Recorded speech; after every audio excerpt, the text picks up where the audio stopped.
Michael, if I could start with you, what are your thoughts at full time? Obviously disappointed with the result. I felt like we really dug in physically in the first half in particular. We had a lot of adversity there, and physicality was great. The effort areas, like our ability to chase, be in position, work hard for each other. I thought it was a real step forward for us. Because if you saw the contact work of last week's game against Saracens and you compared it to the contact work of this week's game against Glasgow, it was a huge step up for us. We were missing a few, we were missing a bit of artillery, but I thought the players really stepped forward in that, and I really like to see them get some type of result for that. But for one reason or another, we couldn't get out of our 22. What was the difference? Well, when you get more than double the penalties against you, and even more in the first half, I think over the game they had 22, 23 entries into the 22, and they could get that when you get 16-7 penalty count. What was your perspective on the game, Hando, when you were out there? Very much the same. They put us under pressure in the first half. Obviously the penalty count didn't help, but they put some pressure on us, and then on the flip side, we didn't do that to them. At the time they got the ball, we lost it or maybe kicked it away aimlessly. I was actually very proud of the boys in that first 20 to 30 minutes. We weathered a pretty decent storm from them, especially playing into the wind. We always knew it was going to be tough, and we backed ourselves in that second half. Obviously we came out a bit slow, they scored straight away, put us on the back foot again. And as I said, at the times when we got the ball, I don't think we really capitalised on that.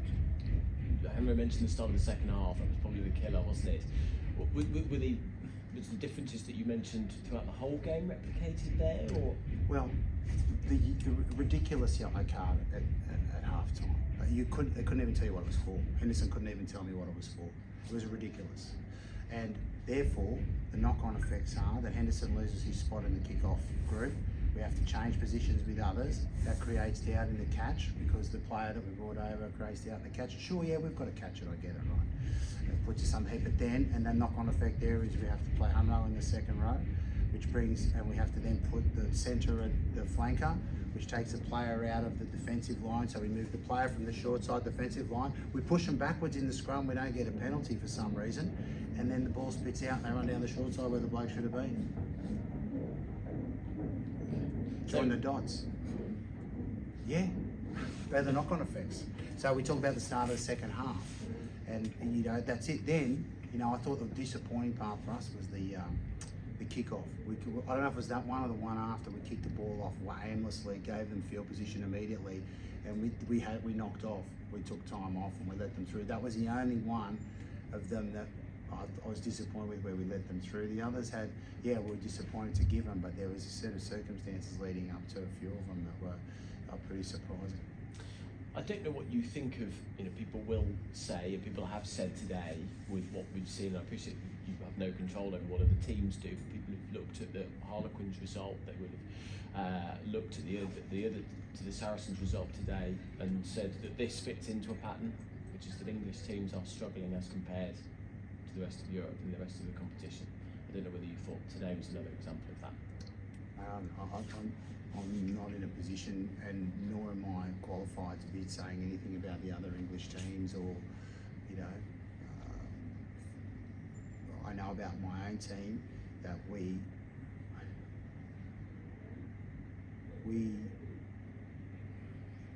can be better, without a doubt. We need to have more accuracy. People are always looking for trends. I think it's a nature there. Everyone wants to say something's happening, or whatever that might be. But in the reality, you've just got to take every individual game as it is. Different teams have been affected by different things. You saw Saracens was affected by the laws of having to rest players. We had to rest one today. We've got injuries off the back of Six Nations. So there's lots of different things. But at the end of the day, it comes down to what happens on game day. Today, there was a couple of things that weren't good enough, and we weren't good enough to win. So just to explain also to our listeners, Tommy Raffel and Julio Montes were injured, is that right, leading into this, which was why they were selected. What did you make of Finn Theobald Thomas, big game for him today, and the way that some of Dan Kelly as well came in with opportunity? I thought they really took their opportunity as well. I thought Finn kind of came on and did well Mecca played a great game as well, I think, from a physicality point of view.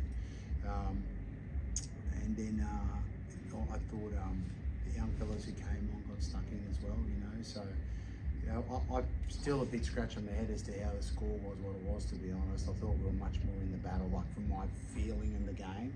But like I said, when the penalty count's so lopsided, and you know, it just surprised me. I suppose the mindset comes from the very start, because the very first one, when the player went up in the line out and they held him up in the line out, that's a penalty, right? But I don't know what the mindset is where he reset the line out and gave him another one. I cannot understand it. And I suppose that mindset then sets in, and there was so many penalties in the first half, it was out of control. Finally, Hanro, just on the rest of the season now, what, 6 games left in the Premiership? How do you view what is the run-in? You've got a week and a week now, and then it all sort of goes full steam ahead towards the end of the season. It's knockout rugby from now on. We've got to win all of them, and we had a chat now in the changing room, and the boys are up for that challenge. It's one we're looking forward to, and it's one we're going to go after. Definitely one we're going to enjoy. Fantastic, gents. Thank you very much indeed. Thank you. Thanks.